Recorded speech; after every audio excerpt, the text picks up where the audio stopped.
I think that, that there's a key fundamental thing to effective, sort of sustainable organizing for change, and that it can be embraced by one word. Now, this word, it's not particularly sexy, it's not glamorous, it's a little bit cumbersome. If there are any brand managers in the room, they'd probably advise me to change it. By the way, are there any brand managers in the room? Okay. The word is participatory, or if you're in the UK, I was told they pronounce it participatory, and it's a bit cumbersome, right? But it holds some pretty important ideas, and here are a couple of them. First, even in this age of crackberries and Twitter, it still takes depth. It does. It still takes depth to affect social change anywhere. And it takes a long view.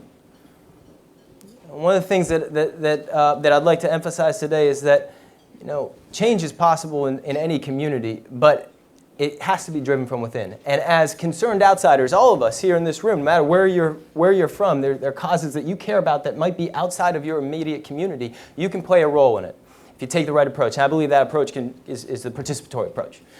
So, what I'd like to do with this presentation is two things. The first is tell you a story that I hope kind of embodies that. And then the second thing is I'd like to conclude with a surprise and a call to action, a very clear, concrete thing that you can do, and hopefully will do today, that you'll find value in. So, where to begin? Well, in some ways, my journey with organizing, community organizing, happened on the way to war.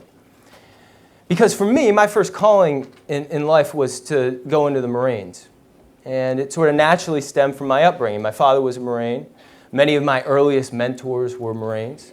And I was attracted to the challenge. I was attracted to the advertisements. I was attracted to the notion of making a larger difference in the world. And the Marine Corps appeared to be an answer to that at a very early age. So I chased the dream and was fortunate to receive an ROTC scholarship to the University of North Carolina at Chapel Hill. And I arrived to that university and I thought, I want to study something that will best prepare me for the types of missions that I might face. Now, this was the time of Secretary Albright's leadership, the coming anarchy, the clash of civilizations were some of the theories that were out there. I assumed, and it was before September 11th, so I assumed that the types of missions that would face would be of a peacekeeping nature, interventions during ethnic strife. Now, my mother is an anthropologist. She actually gave me the middle name Mead after the anthropologist Margaret Mead. And so there's sort of a theme here, influence of parents. And I took some anthropology classes, developed a mentor at the university who suggested that in order to have a better understanding of why ethnic violence happened, you had to actually go into a community and experience it firsthand. And she encouraged me to take some Swahili classes, which I did, and to go to a community that she knew about, a place called Kibera in Nairobi, Kenya. First slide, please. And this is a glimpse of Kibera. How many folks have been to Kibera in the room? Wow, awesome, awesome. Look forward to the Q&A. This is a small glimpse of a very large place. No one knows exactly how many folks live there. The population estimates range absurdly from 200,000 to as high as 1 million, the latter probably being grossly exaggerated. I remember when I was 20 years old, coming right to the edge of Kibera is a famous railroad, the Uganda Railroad. I remember coming to the railroad and looking at this place, thriving with energy, and thinking it looked like a large brown salamander. You might not see that in this photograph, but what it saw was these dipping, rolling waves of brown and corrugated iron, a sort of amorphous place. I eventually found a place where I could rent a small 10 by 10 foot shack in the community, and there I started talking to young people about their lives. And I think my first reaction was a really natural one. It was to be really struck by the deprivation and the pain of the place, by the images like this one. Now just imagine for a moment that you're the parents of a young girl like this. And You're living in an area that's smaller than your average bedroom, your entire family. The noises never stop. They never stop because it's just so dense. And right outside your doorstep is something that could not only make your daughter sick, but also endanger her life. Well, I think it's natural in circumstances like these to feel pity and to really feel a little bit overwhelmed by the conditions. And I certainly felt like that in the early days. Still do in some respects. But I started talking with young people who were my age and having some real conversations. And what I realized pretty shortly was that they weren't looking for pity, many of them. And they sort of taught me something fundamental, something that came to form the ethos of the organization that we created together. And that is that talent is universal, but opportunity is not. Talent's universal, but opportunity is not. And this really struck me most profoundly with one of my neighbors. I'd like to tell you a little bit about her. This is Tabitha. She was 34 when I first met her, widow with 3 kids. And she was living in a 10 by 10 near where I was staying. And towards the end of the summer, she confronted me. She said, you're asking all of these kids about their problems. Lakini mimi nakuwa na shida kubwa mpia.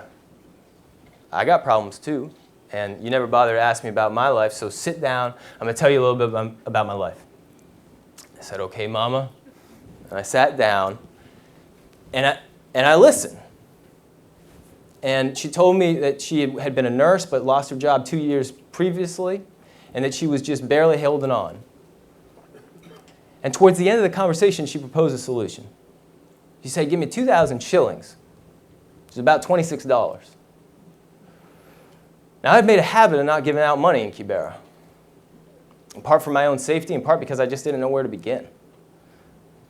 So I asked her what she was planning to do with it, and she said, well, I'm going to buy veggies. I'm going to buy vegetables here in Kibera. I'm going to sell them across town in Eastleigh, a Somali community where I can undercut the competition, and they don't crack down on hawkers for not having licenses. And oh, by the way, those licenses cost 5,000 shillings.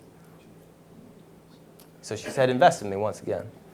And she had a plan. She knew the microeconomics. She had a plan. There was conviction in her voice, and what the heck. It was just 26 bucks. So I handed Tabitha the funds. I handed her the funds, and I handed her something else. It was a conga. And congas are brightly colored sheets with Swahili aphorisms. And this is an excerpt from the summer of 2000. At that moment, I was 20 years old.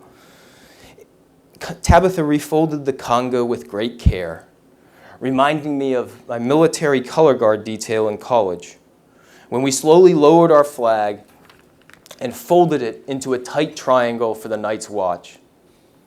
It was a good day, and I admired Tabitha. I doubted that I could live with such strength and dignity if I found myself in Kibera alone with no job and 3 children. So I returned a couple days later, eventually started my senior year at college, started writing a research project, a thesis.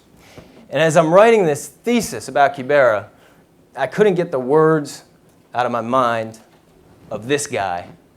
Forgive his shirt. It truly is appalling.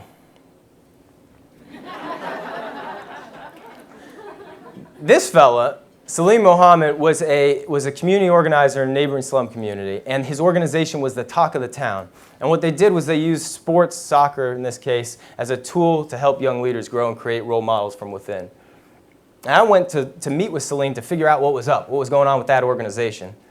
And what was so impressive to me was that it wasn't led by outsiders. It was led by Salim and his small team of doers from the community. And it was impressive. They were doing a lot with a little. Now, at the end of this conversation, though, Salim stopped me, and he confronted me. He said, Mister, what the hell are you doing here anyway? You're going to leave with research, but what's the community going to see in return? Well, I didn't have an answer for him. I didn't have an answer for him then. I certainly didn't have an answer for him when I was coming back doing this research project. But I was thinking about that. It was sort of boring a hole in my mind. I was thinking about something else. It was a motto from the Marines. It's a bias for action. Have a bias for action. And so one day in December, I sent Salim an email and I said, hey, why don't we try and start an organization similar to the one that you've led in this other community in Kibera. It could be led by you and a small team on the ground. You can call it Carolina for Kibera. What do you think? And Salim wrote back with one line, and it went something like this. Sure, man, whatever. And I'm sure Salim was thinking, this crazy Mzungu, this crazy white guy, he's not going to come back. But I didn't know he was thinking that, and I actually found his response to be fairly reassuring. And so we started an organization. We called it Carolina for Kibera. We set off to raise a little bit of money. I assumed it'd take about $20,000. And I got a bunch of buddies around and brought them to my dorm room, my 10 by 10, and we wrote. We wrote into the evening. We wrote into the morning. We wrote 600 letters. We wrote to our most famous alum, who is, come on, yeah, MJ, of course. Somebody in in a book event last month said Andy Griffiths. Yes, that Andy Griffiths is also up there. Yes, he is. Right on. Anyways, we wrote to all these folks. Guess how many replies we got back? I'm hearing some pretty low numbers. Come on, CGI, you're supposed to be optimists here. I heard 2. You win. We got 2 responses. We didn't get a single check. It was the first blow. I felt like quitting at that point. And I talked to some mentors, and we didn't quit. We were stubborn. We sort of kept pushing, and eventually we were able to raise the $20,000. I waited till that point to have a very difficult conversation with my commander, a Marine major. And I stepped into this fellow's office. Sir, Midshipman Barcott reporting as ordered, sir. Barcott, stand easy. And I stood easy. And I told him about this project, what we had started together, and I asked him for 3 months of unpaid leave to return to Kibera and start this program. And he looked at me, sort of like some of you are looking at me right now, and he stuck his finger at me and he said, Barcott, you are one odd bird. I was like, sir, odd bird, sir. What do you think about the proposal? And a really interesting thing happened there. He said to me, listen, you've taken a risk. You believe in this thing. It's an important cause. I'll back it. I'll send it up the chain of command. And it was the first time that happened. Over the course of the next 5 years, as I was experiencing these worlds simultaneously, I took great pains to keep them separate from each other, to create mental compartments in my mind. But sometimes they conflicted. And on the moments that they conflicted, every single moment, my commanders supported the work of Kibera. And I think the reason for that is because veterans, particularly combat veterans, often have a particular appreciation for the value of prevention and how cost-effective that is to intervention. So we return to Kibera. We start this organization with Salim and a small team of doers. This is a photograph from the first soccer tournament. It took less than a month to organize. Thousands of people came along the sidelines. For those of you who have been to Kibera, this is Laini Saba Field. And this fellow, Rashid Saif, now runs a business with employing 10 of his peers. That's what we had started the organization to do. I had no idea whether I'd see Tabitha or not. But she sold vegetables, sold them from a stand like this, and accumulated a savings of about $100 after 6 months to pursue her dream. And she found me and took me zigzagging through the alleyways to her 10 by 10, which was located here in this building, and she had converted one of the rooms into a small medical clinic, and she was offering quality care in Kibera. And so Salim and I sat down with Tabitha and we said, listen, this makes so much sense for this to be part of our organization because after all, in any communities, our problems are integrated. But that's especially true in resource-poor communities. As we'll hear from Dr. Paul Farmer later on this afternoon, there is no one single symptom or diagnosis for something as complex as poverty. It takes a holistic approach. So the clinic became a part of our organization, and we built it over the years. We turned 10 years old this summer. And, along the way, we had no shortage of setbacks, of failures, of betrayals, of death threats, of loss.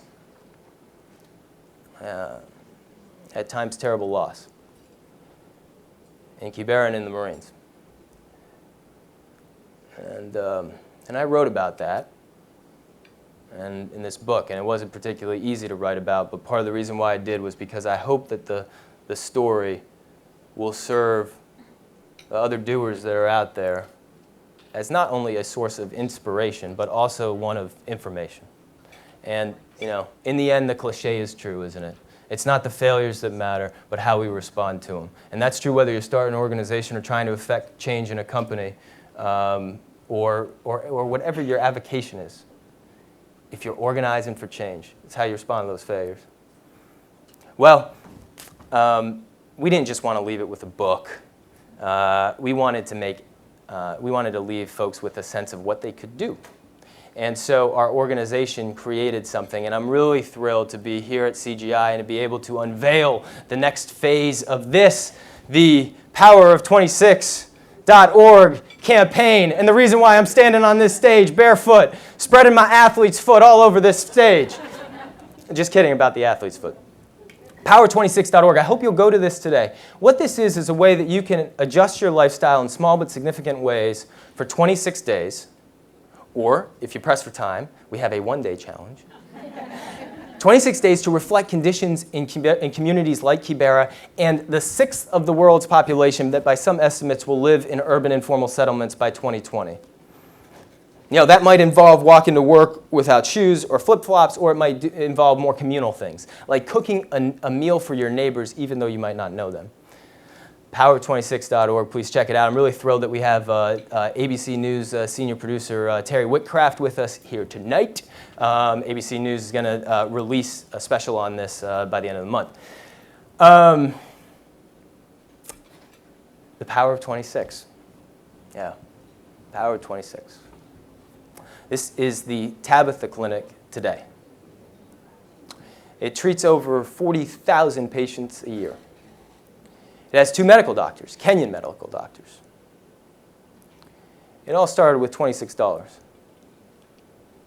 $26 in the hands of a remarkable person, working in partnership together with concerned outsiders, taking the long view. This is when talent meets opportunity. This is the Power of 26. Thank you.